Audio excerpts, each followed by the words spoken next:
the Executive Director and Forensic Psychologist, and he is going to be taking us through some of Kibble's, I suppose, journey and experiences around their approach to trauma-informed implementation. So enough from me. I will mute myself, but I'm going to hand over to Dan just now to share their input. Thanks, Dan. Thank you very much. Can everybody see my slides? Can you see that? Excellent, thank you. Perfect. So good afternoon, nice to meet you. Oh, there's lots of thumbs up there. Thanks for the validation. That's nice. So yeah, I'm a forensic psychologist by trade, and for about the last 10 years, my job has been to make sure Kibble is trauma informed, and that's not been an easy gig by any means. It feels like a constant battle. And Shamila had asked me just to sort of give my sort of main learning, my lessons learned from the last decade. And I've just had a wonderful conversation with 5 or 6 colleagues there in the small groups. And it's made me want to completely rewrite this and come at a different angle. So this is going to be interesting. We'll see what happens. But yeah, there's lots we could talk about. I think we've got time for questions afterwards, haven't we? Yeah, lovely. Okay.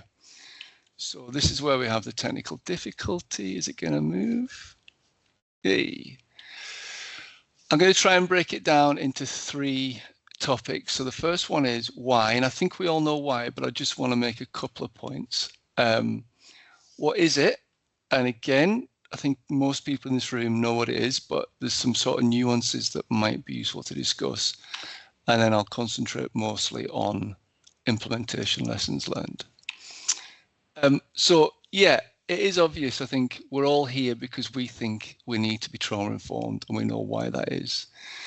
But what proved to be a really, really lucky thing to do and proved to be really, really powerful is 10 years ago, we measured the adverse childhood experiences of our young people. This slide's 10 years old, so I'm not trying to highlight the figures, but just that we kind of did that on a bit of a whim, and it proved to be one of the most useful things I could have done.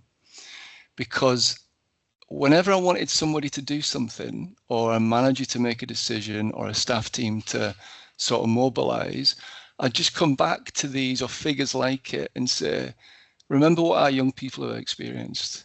For example, the green is girls and the blue is boys. You know, nearly 20% of our young people, female young people at the time, had experienced sexual abuse. And it was hard for anybody to say they weren't going to do anything in the face of those kind of information, that they would just keep the status quo. It was an absolute demand for action and a sort of like moral imperative that people would change. And I used it again and again as this big lever to make people do things. So it doesn't need to be those stats. It could be qualitative stuff. It could be individual stories. It could be case studies. But to keep coming back to the experiences of those we serve, I think is probably where we should start and keep going to. I'm a psychologist, so I always feel uncomfortable if I talk for more than like 5 minutes. So if folk want to put questions or anything like that, please feel free to interrupt me. So secondly, then, what is it? So I think you see the roadmap, you see the stuff that NES have put out. There's some really wonderful attempts to distill this and to say what it is. But when it comes down to individuals' practice on the floor on a daily basis, it's kind of harder for folk to agree on what it is and what it isn't. It's a really subjective thing. And I think we need to acknowledge that a little bit more, right? That there is interpretation there, and we can't say something definitely is and definitely isn't. It depends on so many different factors. And what I found myself coming to do, because these arguments happen a lot where I work, well, that's not trauma informed, that is, and it's like, well, let's just come back. Are we coming back to what this child's experienced? And does it make sense in the face of that knowledge? And that sort of seems to enable us to get out of that dilemma or that discussion, that debate, that something is or something isn't, which is sometimes a waste of time. Okay, so now we're on to the main things, right? We had a little chat about this in our small group there, just saying it's a tough gig, right? To get people to change culture, to change practice. Oh, my phone's going, apologies. To to basically it's organizational change. Like that's no small feat, and especially when it's in the face of other sort of pressures that are going to prevent it, like resources, like budgets, like, you know, people just like doing the same thing. So how do you actually overcome that? And I've not got I wish I've got the answer to this. I've just, you know, it's still hard, right? 10 years later. I think something that again was kind of lucky, but we made a really explicit statement at the start that said, we are going to be trauma informed. Everybody needs to do it. And kind of, if you're not in, then you're out, right? We didn't sack people if they didn't, but, you know, there was this real sort of statement of intent. And we for our particular services, we went with the Bath 3 pillars model, which said you want to achieve safety, connection, and help people cope. That seemed to be the most accessible, the most kind of closest match to what we wanted to do, and something that we thought everybody would be able to remember. And I'm really glad we did that, because I just keep coming back to it. Are we doing these 3 things? And if we're not, then we're probably going off on the wrong side. We talked about this a lot in our small group, this idea, right, that you say to people, we're going to be trauma informed. And then people can think, oh, brilliant, everything's going to be wonderful. We're going to be living this like idyllic panacea to solve all problems, this ideal. And actually, it's dead hard to get to the ideal. It's possibly impossible to get to perfection. But if we're on the journey towards it, if we're still moving in the right direction, then we need to hold that. And I think someone in the small group said it's like small steps and small wins. I totally agree with that. It's not the old cliches about Rome changing a day are totally true. But if we're still heading towards it, then let's take that and not get too distracted. I said to put questions in the chat, and I saw one come up. So let's see if I can multitask and read at the same time. Oh, now my computer's glitching. Oh, that's nice. That's nice to hear. Okay. So next thing. So as I take it, everybody, just give me some nods if you've delivered training in trauma or asked for that to be brought in. Before going down the trauma thing, the training thing. Absolutely right. I think looking back, I thought training was going to achieve so much. And maybe it's just the way we did it, or maybe it's just something unique to Kibble. But I have to admit, I was disappointed with how much training achieved. I thought it would really be a strong factor in changing practice, in changing culture. Now, it did do that, but just not as much as I'd have liked.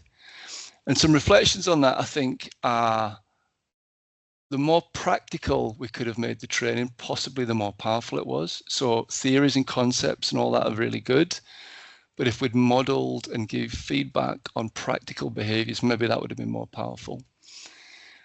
But the way I look at training now is you can't change without it. As soon as you say you're going to be trauma informed, people say, right, can we have training, please? But it's definitely not sufficient. And I think you all know that, but it's the more often I talk to people, they seem to think it is, that's all you need to do sometimes. We just train everyone and we can rub our hands and we're going to be trauma informed. But sadly, that's not the case.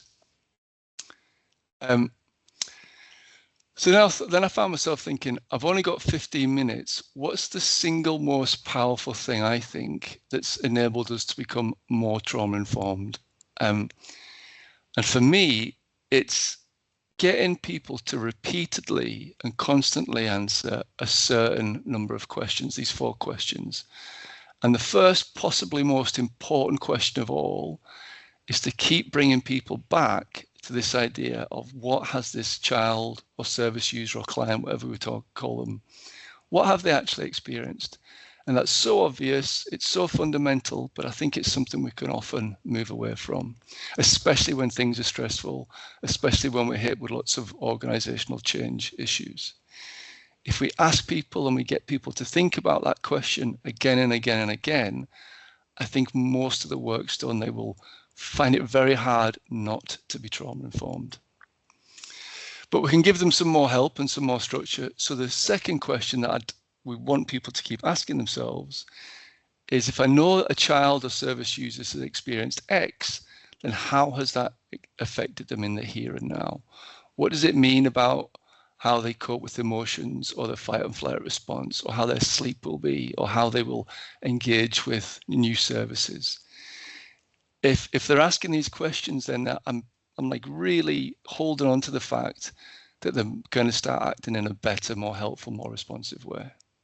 But again, we can give them some more structure, some more help, which is to get them into the habit of thinking, how do these experiences and these effects explain someone's behavior?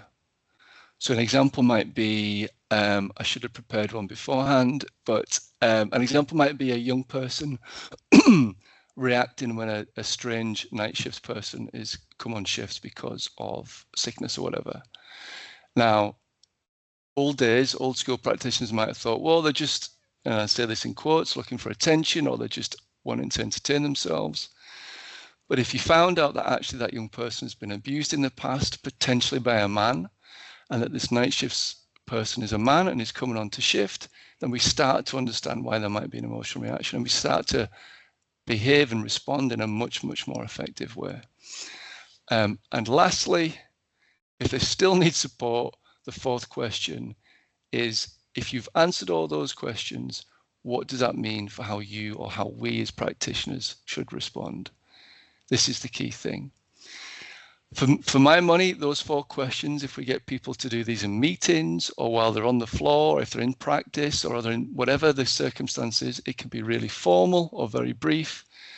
People would get into the habit of thinking in a trauma-informed way. That might be specific to residential care, but I think it's probably got applicability to lots of other areas. And lastly, I think I'm probably near me time. I saw in the roadmap that it really focused on caring for staff, and I was dead pleased to see that, because I think that is an absolute key thing. But again, it's not easy, right? It's easy to say, let's look after them, but how you do that, how you operationalize that can be a real challenge. So for us, we brought in a few things. We have counselling provided both by external people and in-house counsellors that know the reality of residential care. And we've also introduced reflective practice groups, which I'm not sure if folk are familiar with those, but it's basically a safe and contained opportunity for staff teams to talk about the difficulties of the job, not to focus on the young people, but to focus on themselves as a team. And these are useful, but I'm still thinking there's more we could do, you know, and I'm genuinely interested to see what folk do in their organizations and their teams, because it's a thorny one. So please put stuff in the chat, whatever. Okay, so lastly, just 2 more slides. Absolutely, we need to do this. There's challenges to do it meaningful, but from the last 10 years, we're not where I'd initially expected to be, but I'm still absolutely certain it's worth it, and it's changed it definitely for the right direction. And Shamila asked me to show this slide because I've shown it somewhere else. This is like my personal coping strategy that I'm sharing with you here. So this is a picture from a plan of a kibble building in, I think, 1897, for how kibble used to look after young people. So hopefully you can see it on your screen, but those rectangles are beds, and the writing says 57 beds by 56 feet by 31 feet or something like that. So it's basically a warehouse for kids, right? You've got 60 or 70 kids side by side crammed into this hall, from what I can see. And this, in contrast, is a picture of an art or play therapy room on one of our campuses. It doesn't look like that now because the kids have been in, and it's obviously, you know, not as pristine as that. But you know, there's a big difference between those 2 environments, right? There's a sea change of approach, and that's over 100 and so years. But it still happens, and I think, okay, if we keep at this, if we have this intent to change for the next 100 years, there'll be a big enough, you know, the same change again, if not more, and that keeps me going. It's hard to notice on a daily basis, but over the years we'll notice it. So on that positive note, I'll stop there. Thank you very much.